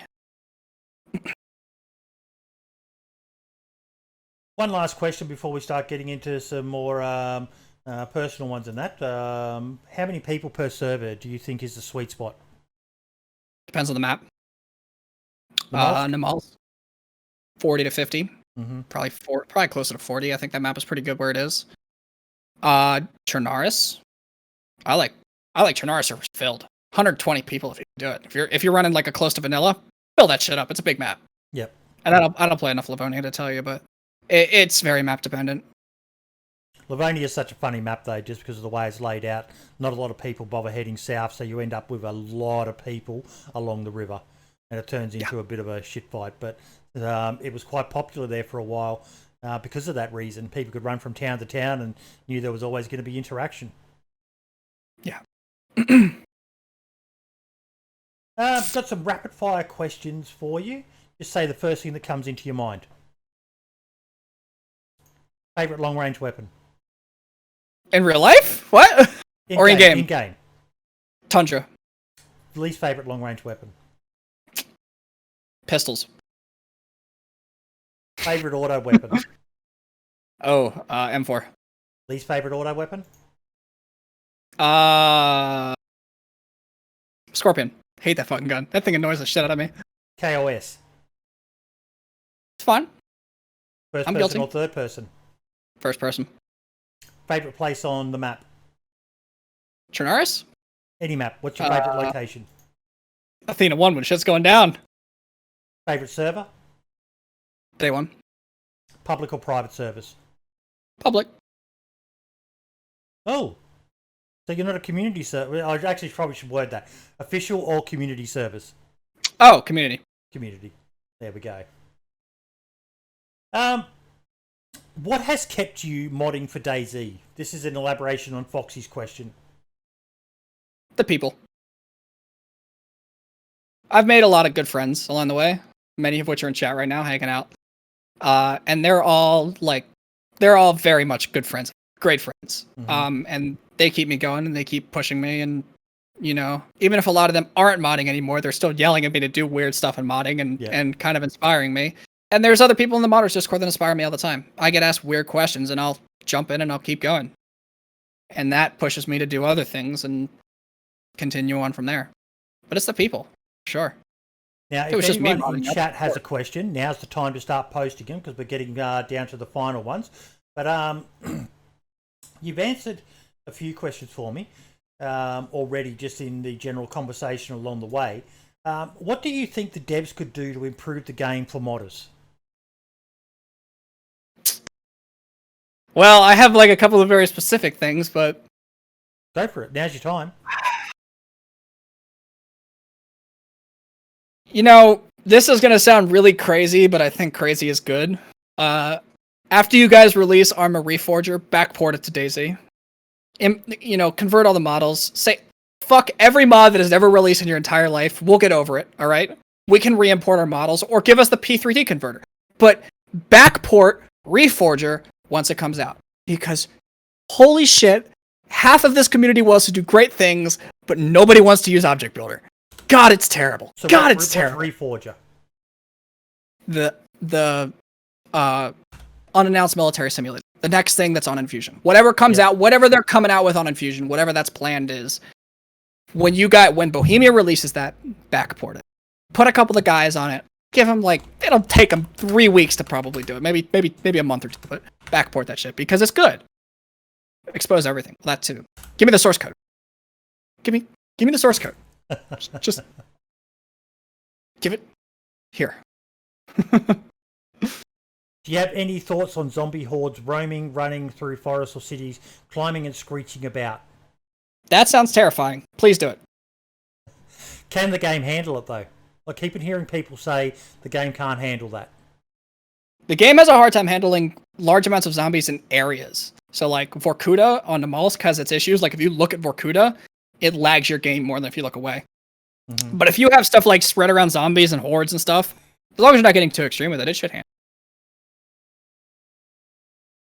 Would it go well on a server like Namols, being smaller than it would on a map, say, like Chernaris, which has got a... I think Chernaris would benefit. I think Chernaris would benefit more from events like that because it's much more open and there's more space between stuff. So if you're, you know, if you're gonna not only you're gonna make people have to fight hordes of zombies in the middle of the woods, which is gonna bring other people in a 2-kilometer radius around to that area and spark PvP.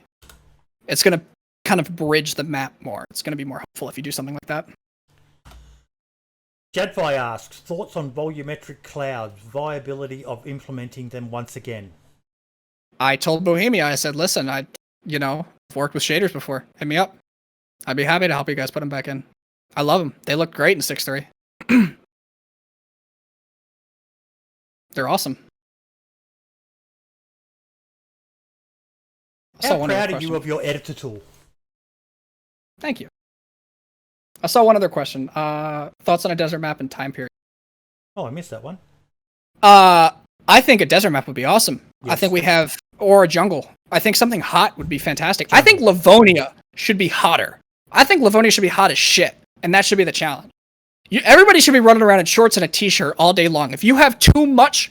If your clothes are too baggy and you got this giant backpack on, you should overheat if you're running around the whole damn map. Yes. That should be the challenge.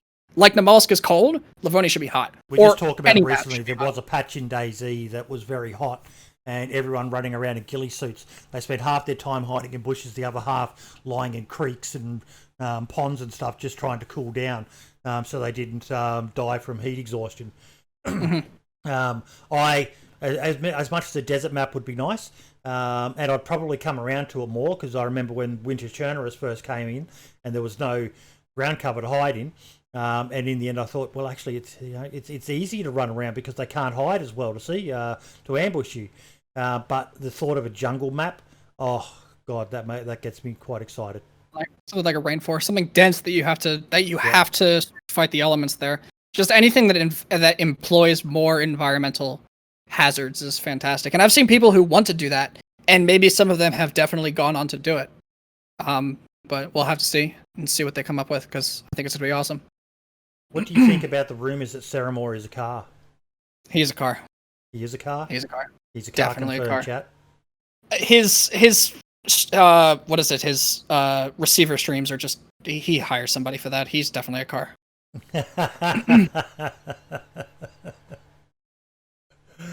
Oh god. So yeah, the editor tool.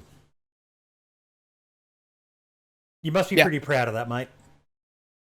It is my most complete project so far. I'm quite happy with it. Even though if it frustrates the shit out of me and it's such a pain in the butt for me, I'm happy. Would it be possible to make Easter eggs trap players? Somebody came to me with that idea earlier, and I actually kind of wanted to do that, but I thought about it a little bit and realized that it's kind of really awkward, because what do you do with the guy that's stuck in it? What's that guy get to see? You know, is he in Eggland, or is he just black screen? Are you going to stick somebody in your inventory for 2 hours straight? That seems kind of cruel. So, as fun as I think it would be, I feel like it'd be a bad gameplay mechanic. Unless you added some type of balancing, like the player who's inside the egg can spam their spacebar over and over and over and get out of it. You crack the egg after a while, but... How much longer have we got you modding in the DayZ community, mate? That's a hard question to answer. I want to say I'm going to be around for a while. I'm not sure. Once Arma comes back, I'll definitely be here, but for DayZ specifically, I'm jumping from inspiration to inspiration, and I'm going to be moving to school soon, so I can promise by the time around that fall comes around, I'll probably be much more scarce. It's not just you, but there's been a number of modders talking about moving on from DayZ. Why do you reckon that is?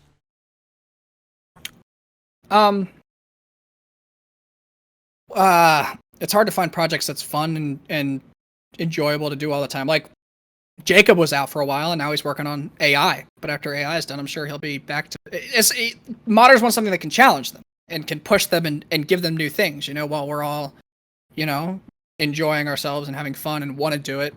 Find something that pushes what you know about DayZ and pushes you further. That's the big thing. If you have an idea that can, you know, that's going to push the envelope of what we know about DayZ and is doable, I mean, feel free to hit any of us up. I feel like that's kind of the big thing, the next big thing, you know?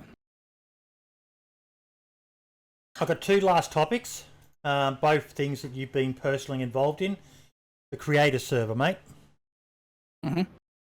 How much of a stress was that for you? What went right and what went wrong? That was fun. I think for a while it was very fun. It was also very stressful at the same time, considering Erno was in the hospital. He's doing much better now, but he was in the hospital at the time, and it was very unfortunate timing that he was, because I think the creator server would have been much more successful with him at my side. But I mean, I just did it for fun. I just did it to see what would happen. I mean, I put a little bit of money into the server, and that was really it. And it was some time for mods that I planned on releasing anyway, and I got inspiration out of that, and you know, in return, the community got some mods out of it. So I feel like I'm not really disappointed that it stopped. I was happy with it. It was fun. It was a good time. I loved it. I thought some of the interactions on there were absolutely gold. But I think that was part of the problem, was when you mix role players with, and this is not a go at the role player community, but role players don't play well with others. They're used to playing on servers that are very controlled and allow them to develop their storyline. And when you throw in the likes of an Uncle Ray Ray or a Saramore into the mix, it's gonna go to shit. I agree. There's a reason why OTV split the servers, and they were right in doing so. And unfortunately, we were whitelisted at about 130 people at the time, and we were well through the entire larger content creator community of DayZ. So we didn't have the resources to split into two servers. We had a hard enough time getting 20 people on the server at a time during peak hours, let alone two servers. That would have been 10 people per server. That would have been a dead map. We couldn't have done that. Even if it was easy to make a second server, we could not have afforded to do that. We would basically have to publicize the server, because there's not enough content creators in DayZ. Rust has, 30,000 people watching it a day? DayZ has 3. So. But I enjoyed the Creator Z, and I think my favorite interaction with the Creator Z server was Paul going up to War Dog in that one building, and War Dog was standing there in the corner behind him. I distinctly remember this, 'cause I was watching and I saw War Dog do it, and War Dog was standing there staring at him dead in the eyes, just looking him down. And Paul turned around and got jump scared by it. He was like, "What the fuck? Who?" He's like, brain's just like, "Hey," and Paul's like, "Hey." They stared at each other. It was like the shortest interaction ever, but it was so damn funny to just watch those two guys. Because War Dog's a modder, and he's done a lot of mods for the community. And like seeing those two guys just together it was weird. It was something that you don't imagine seeing. It was strange for me. But then again, they're friends and whatever. So it's kind of funny for me, I guess. Mine was Uncle Ray taking someone out right in the middle of the EVR storm. It was just, you couldn't have scripted it better. I saw that clip. Yeah, that was a great clip. Yeah. DayZ EXP account. Pride Please and joy. Explain. Heavily inspired by the Disneyland To Go account on Twitter. There's a parody account that parodies Disneyland. Yep. I think it's fucking hilarious. And I was laying in bed one morning, and I thought to myself, we should make a parody account. There's not enough comedy in this community. We need to make a parody account. And I said it to Jesus one day. Jesus was like, what the fuck's a parody account? What are you talking about? He thought I was crazy until I came to him with like the first tweet idea that I had. And I'm like, tell me it wouldn't be hilarious that the DayZ account, let me look at the tweet actually. I can I mean, we're still going pretty strong to this date, but our first tweet was, hey survivors, we heard your concerns about cars becoming uncontrollable and starting to fly. To solve this issue, we will be adding wings as an attachable item in 1.11. Which, like, that was the first thing that happened to come to my mind when we were thinking about it. We're like, that's gotta be like, can you imagine the actual DayZ account tweeting that? And so many people fell for that shit. People still fall for it to this date. It's great to watch. Yeah. But so many people fell for that. It was so funny for us. We were sitting in our chairs laughing our asses off. We're like, we're going to get it as the podcast account as well, and trying to add as little to it as possible just to see if that's going to expand the reach of it. I know you replied to me once. Boy, do you realize that's the experience? Yeah. I love it. You didn't realize that at first. You replied to it. Did you? Yeah. I just love extending the troll factor of it. Because you've got the rocket and the moon symbol and all the rest of it, which the official account doesn't have. The rocket toilet cactus. They have, I don't know what they have. They're like heart controller computer. We're like rocket toilet cactus. Yeah. Why wouldn't that work? I think once actually I may have retweeted something without verifying it. I think I may have once done that, but yeah. I love it. I think it's brilliant. That and the other DayZ satire account as well. There's a few of them popping up, which I think is great. It just adds to the vibe of the community, in my opinion, and we need more stuff like that. Yeah, doesn't bother me. I think some of them made some like bad choices because it's important. One thing we thought about when we made the account in the first place was, listen, we have boundaries that we need to follow. Okay, we can't like bait people into thinking there's some sale going on or whatever. We can't bait people into thinking that we're going to release a new DLC. Nothing that's going to actually impact Bohemia or make it look like it's misleading their brand. And as long as we follow these rules and we're reasonable about it, we're good. It's all in fun and games. I would say good friends with the lead, or the project lead of DayZ. Oh yeah. And I imagine you've got a pretty good relationship with Scotty and the marketing team as well. Yeah, Scotty's a good friend too. I won't go into much of that, but Scotty and Adam, we're tight. And it was a very good conversation that we had when we first came up with the account. It's like, listen, it's a joke account. We're not going to say that we're the DayZ account. We're not going to mislead people. And we still get people to this day. We had a thread to, because I was laughing so damn hard at this. All right, I can share my screen if you can look at it. Yeah.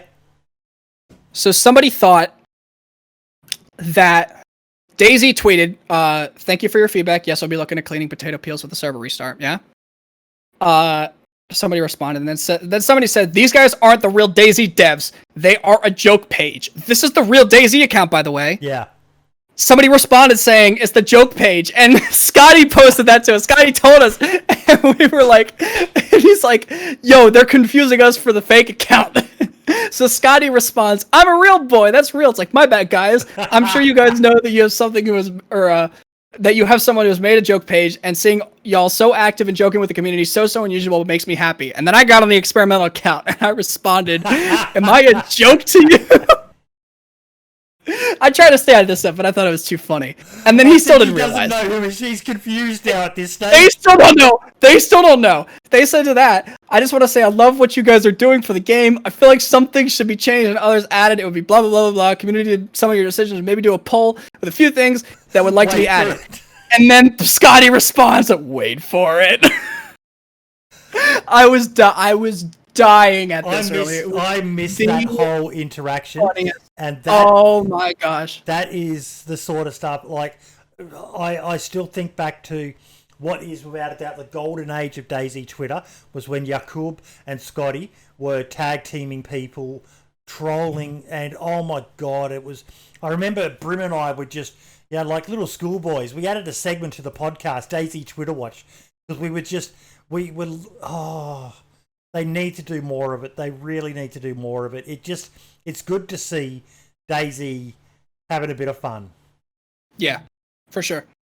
I think that's really important because it's been serious for far too long. People need to have some more fun. It's a game. People have a habit of taking this so seriously. Just let your hair down. Have a little bit of fun. That's what we're here for. Almost like you aimed that message directly at me then, after the week I fucking had. I'm aiming that message to everyone. All right, that is a unanimous message. Everyone needs it. Everyone needs to just chill out. You should see. There's a lot of feedback coming out for the experimental patch where people are just like, "This is terrible. You guys are making the worst decisions." And some people are like, "I love this change. It's great." Well, I've been having an interesting discussion with Marks and Mike Doherty about the uncon status. I know there's a large segment of people who aren't happy with the uncon status, and Marks has got a really good example of when it goes against you. Some bloke outplayed him, managed to hide in a ghillie and popped out from behind the bushes and just started shooting him, and Marks pretty much did a ragdoll. There was nothing he could do.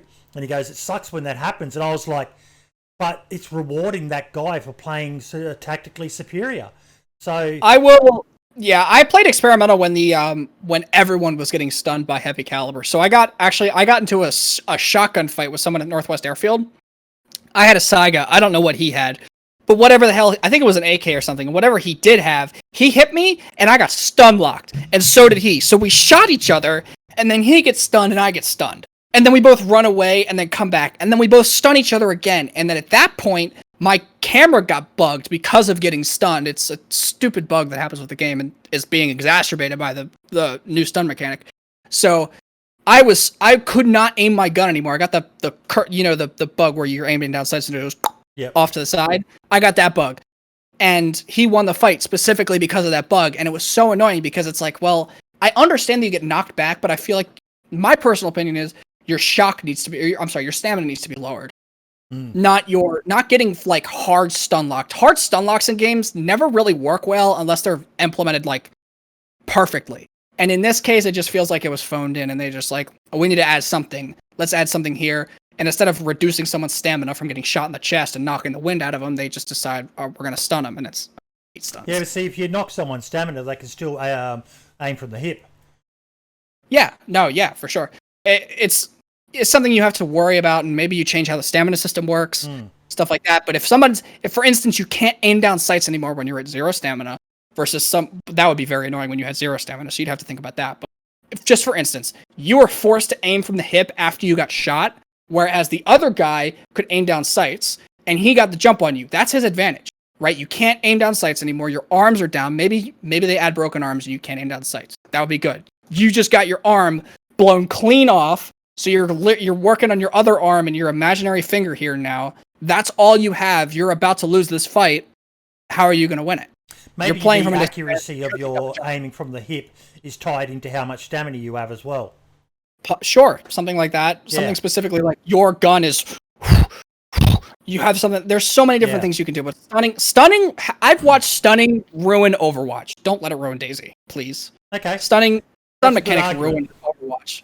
Like, I'll give a very specific example. They released a hero called Brig to the game. Totally trashed that game. That game started downhill from that hero release. Stuns can ruin games if you're not careful. They need to be used very carefully. And in gunfights, it's not really worth it. Because hip firing, like Ceramore was saying in chat, is OP at the moment. It's like perfect accuracy.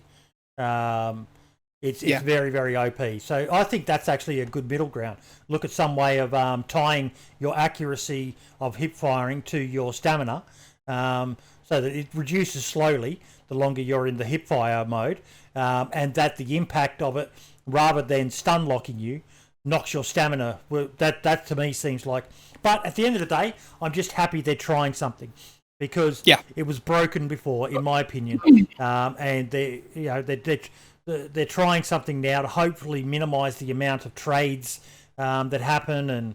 But your example shows that that's probably not happening. You and that guy just continuously stun locking each other. Well, they changed that. They changed it to I'll be honest. I gave that feedback straight to Adam. I DM'd him after that. I'm like, you got to relook at this. And I would hope that it inspired him to make the change for the higher caliber, so where 7.6254 impacts you much more than the other stuff. I know what they were trying to go for there, but it needs balancing. I agree with Sarah Moore. Actually, I think the Dead Zone was probably really cool. From 6.3, I actually really like the Dead Zone. For like the 3 hours that I played 6.3 with DOJ for his video, I loved that. Yeah. That was actually really, really cool. And I never played DayZ at that period. I played Arma 2, and then I played Now, pretty much. Like, anything between then it's all a fuzz for me. So I like the Dead Zone that they had in 6.3, where you turned your camera and there was actual, like, your gun was all over the place. I don't like that there was a crosshair that reflected where your gun was aiming, but I'm sure you could turn that off anyway. But stuff like that actually felt much better. Dead Zone would definitely make monitor crosshairs obsolete. Just anything like that. Just to give your... just expanded on what we were saying. Tarkov is a good example. It's the same life death cost as DayZ, except for insurance, with losing your stuff. No stuns, but hard messes you up. Hard as a substitute. No stamina, no running.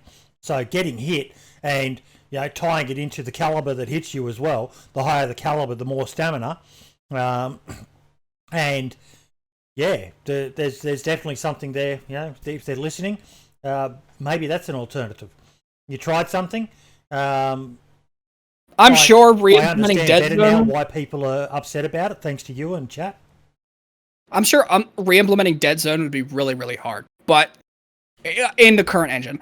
But something to start with, to play around with, is the idea of the fact that Tarkov has the mechanic where if you get shot in the chest or whatever, you have 0 stamina, you are out of breath, you can't aim your gun. So if you're in the middle of a field and you're running and you get shot in the chest, instead of getting stunned, just get fucked up, basically. You take a hard hit to the chest, you can't breathe anymore, you can't aim down. Similar effect in that it does minimise what you can do, but it still allows you the chance to, maybe snap that bloody miracle shot off where you dome the guy with a flick of the wrist, and gives you something rather than being caught, turned into a dancing puppet.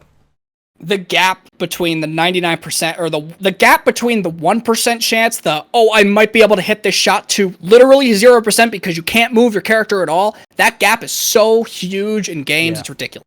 Yep. As a player controlling the game, for sure. I'm glad we had this discussion, mate, because I was not seeing what people were trying to explain, but now I understand it. It comes back to, you should never totally make a player defenseless, other than if you go uncon. If you go uncon, that's as a result of, they've gotten enough shots into you or something like that. But if you're still conscious, there should still be some, even if it's remotely small, chance that you can get yourself out of that situation. If you're caught in the middle of a field, it's your own fucking fault for running across the middle of a field. Yeah, exactly. 100%. Yeah. I want to panic and spin 720 screaming, not get stun locked. Are there any titles of games coming up that you're excited for? Sandbox. Talk about Sandbox. I only just found out about this. Sandbox is the spiritual predecessor to Garry's Mod. Mm-hmm. Garry's Mod being the modding platform created on the original Source engine that was, fantastic. I never involved myself in it, but I'm sure it was great. Sandbox is basically a modder's playground. It's made for people who just want to throw ideas out there, put something in a game without having to worry about this crazy amount of asset importing and all this weird stuff that you have to do with Unity or Unreal or whatever. It's just something that you just do. It's a great streamlined thing. I'm working on trying to get it, but I don't have enough clout to get into the early access for Sandbox, but I'm trying to work what I've got to get into it, because I think Sandbox is actually probably one of the best up and coming modding platforms for anyone. I said successor. Did I not say successor? What did I say? I didn't say predecessor, did I? I thought Damn you it. said successor. Maybe I I'm was pretty just sure I said expecting you to spiritual say successor. successor, but yeah, spiritual successor. Yeah. It's great. It's like literally. Oh, you said predecessor. Fuck! Alright, well, I it's heard spiritual it as successor. successor. We knew what you meant. Bloody grammar Nazis. Mario's got a point there. There's a couple people that are very the beta program is very out there. I don't know how, like there's some people that are getting it, some people aren't. I don't know. Maybe they're probably friends with Gary, and a lot of the guys they're probably modelers that don't really do programming, and they're not, they're doing some weird things, and they're like, I don't know. I want to get my hands on it. And I just want to send. I want to just kind of make wacky stuff, just to have fun. I actually want to get on the project's development team, but I don't have time for that anyway. If I could. What advice would you give to people thinking about buying DayZ? Do it. Fun game. There's something for everyone. You like roleplay? There's roleplay servers. PvE, go for it. PvP, deathmatch, survival. I mean, survival's like the main aspect of it, but it feels like there's so much more beyond just that. Do it. It's worth it. I'm going to throw a clickbait question in now. How big is this weekend's announcement for DayZ? Mario has some high standards to live up to, but I think it's going to be awesome. I think it's going to enable a lot of people to do some good stuff. Yeah. Which is in the modding community, that's huge. Yeah. Anytime somebody wants to release a framework like what he's doing, I think it'll be big. What can we expect from you in the future, my friend? I'm working on a few things in the background, but I've got nothing to promote or say. I've got nothing set in stone. I'm just out here having fun. If something rolls across my desk or something fun happens, sure. And I can promise that I'll be maintaining stuff like Namulsk and the editor throughout the next probably forever. They're going to be something that I stick to for a long time. And you said you're streaming a bit more these days? Yeah, I've been actually enjoying streaming quite a bit. There'll be links to his Twitch, to his YouTube, to everything in the description of the video, folks. I've just shared your Twitch channel in chat. I highly recommend you go in there. It's a very engaging stream. You are, and this is no offense against any modders, but I've watched some people modding before, and it is like watching paint dry. They're so absorbed in what they're doing. But to your credit, you're actually, you say you aren't that good at communicating, but I've seen you when you're modding, and it's almost like you go into the zone. You're chatty, and you're laughing, and you're flicking. You seem like you've got the attention span of a goldfish at times to me. You're constantly flicking backwards and forwards between stuff. It amazes me you get anything done, but it's bloody awesome. Yeah, I do my best especially when I'm modding on stream. I haven't modded on stream recently, but I'd like to get back into it because it is fun. Yeah, here goes Boyd. He's leeching again. I'm the biggest fucking leech in the community, folks. I'm gonna change the spotlight to the leech light. Yeah. No, I've been enjoying streaming a lot recently, and I would like to get back into it just casually because I burned myself out before. Don't do that, mate. That's what worries me. And again, I want to go all the way back to what we were talking about at the beginning. What is one of the greatest ways to stop people from getting burnt out? To make sure they've got a source of income. Which brings me to my next question. What is the best way that people can support InclementDab? Can we subscribe to you on Twitch? I have a Patreon set up, and I also have a donate button on my website. I can send both of them. What's your website? Put it in chat.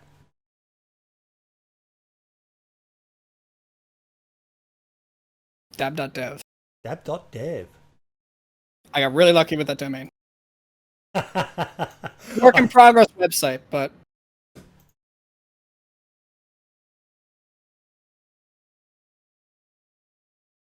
hey, if you go to the 404, there's cat facts. Cat facts? Yeah. Cat facts. Dab.dev/404.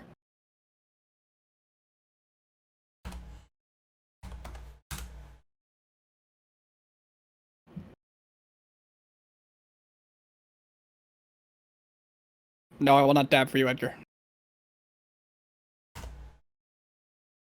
My Patreon has definitely been out of date, but it deserves some updating.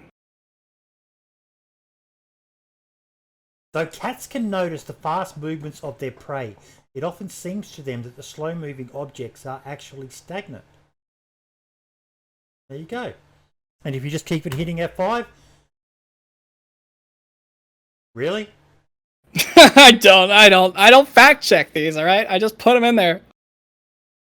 Hey, thanks, Mike. I appreciate it. Thank you, man. Mate, thank you so much. You are truly a very, very talented individual, mate, and you're a very engaging person as well. You say that you're not socially you can't talk underwater like a mouthful of marbles like I do, but I disagree, mate. You hold a conversation very well. You're a fascinating person to talk to. You've made, there's barely a person in the community who doesn't speak highly of you. You've changed DayZ. You just came out of nowhere. This whirlwind of mods and devs and all sorts of stuff, mate, that just took us all by surprise. Please, from everyone, please accept our gratitude, mate. You've done so much for this game. Like I said, you've been instrumental in what was one of the biggest mods of DayZ, which was Namol Survival, which got people thinking about different ways to expand the game. And previously, until then, it had been medical attention, which wasn't really well embraced by people. It was only the more hardcore servers, whereas you made hardcore more normal.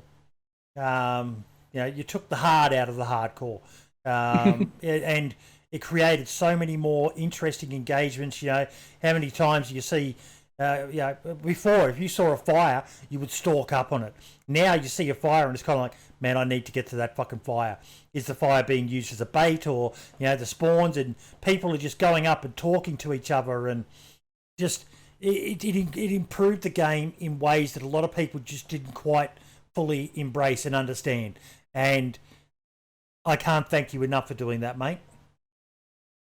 I'm happy, man. Thank you. I'm glad you enjoyed it, for real. And thank you, everyone who supported me along the way. And I can't thank you enough for letting me leech off you in today's spotlight. Okay. I'm glad you're embracing that joke. It's good. That's funny. It's really funny. I was very upset the other day, but if I can't poke fun at myself, I do enjoy a good roasting. We've always been like that on with the podcast and stuff like that, and yeah, I'll run with it for a while. I might get a emote made up or something as well. It seems that people are enjoying it.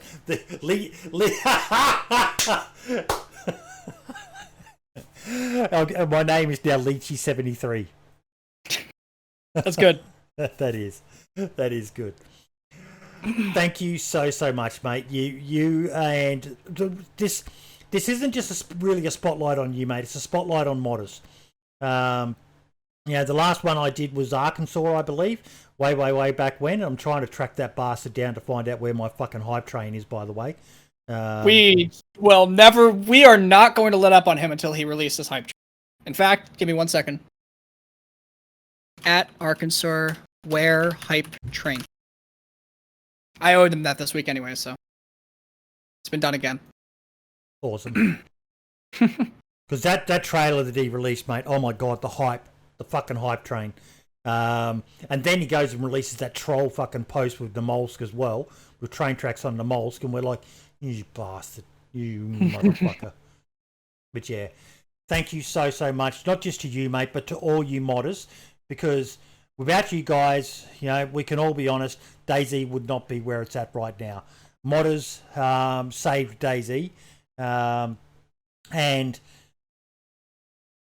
modders are going to keep DayZ going. I was a few weeks ago worried that DayZ was on a bit of a downward spiral, and then Mario reached out, and the reaction, from people from someone like you to be hyping up in the manner that I talk about you to people and what you did with Namol Survival, to be talking about what he's releasing. It's just, you guys are the fucking the soul of this game, and I want people to realise that. Modders are just as, if not more important than content creators and streamers. They're just people who know how to play a silly video game. You guys are keeping this game alive for them. And if you can, I say it again, please find a few dollars to go in and support these people, because yes, you can say I appreciate you, but nothing says I appreciate you like a few dollars in the wallet of someone who's working hard to keep a game you love going. Yeah, and I know there's a lot of modders in chat right now, and I think my thanks extends to them too, because they have helped me, and they have shaped this game so much in the past year. It all works so well as a general rule.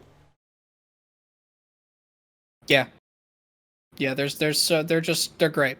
They're awesome, and I'm just one guy in a large system of many. There's so many guys out there making awesome stuff, and they all they're doing Want to great. see a good community? Join the DayZ Modders Discord. The amount of love and help that gets shared amongst people. Hey guys, I'm having trouble with, and someone will jump in and fucking help them out. They're not all mean like Helkiana and tell them to work it out themselves. Hey, Helkiana has been really helpful recently, okay? She even helped me do some stuff. It was great. Helkiana is awesome, okay? She only scares me a little bit. Only scares you a little bit. Only a little bit. Mate, thank yeah, you guys so like you, so guys much. like you, oh, yeah. You sure. have you probably do have a little bit of an idea, but from someone like myself, mate, who's one of the ultimate DayZ fanboys, I can't thank you enough, mate. And if you lived in my neighbourhood, I'd be buying you a fucking beer every time I saw you, mate. I got one right here. I'll drink to that. I got my little bottle of cordial, so I'll drink to that as well. A salute. Absolutely. Odd phrasing coming from someone I suspect to be 3 people in a trench coat. Hey, I'm only tall because it was made that way, okay? It's not my fault. So we managed to work out the most important thing, folks, which is that Ceramore is in fact a car. If InclementDab says that is the case, then that is the case. Thank you so much, mate. I will let you get going. I really appreciate you taking the time to talk to me, mate. This is one that I've been looking forward to for quite some time. For sure, man. Thank you for the spotlight on the community, and thank you for what you do for modders. It's great. We all appreciate you, for real.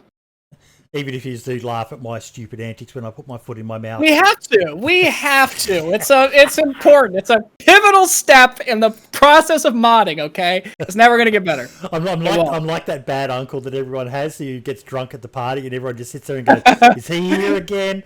Oh god. Oh god. All right, guys. I'm gonna head out. Take care, Boydie, and thank you, best, everyone mate. in chat and everyone who supports modding. You guys are awesome. Peace, guys. Cheers, buddy. Thank you.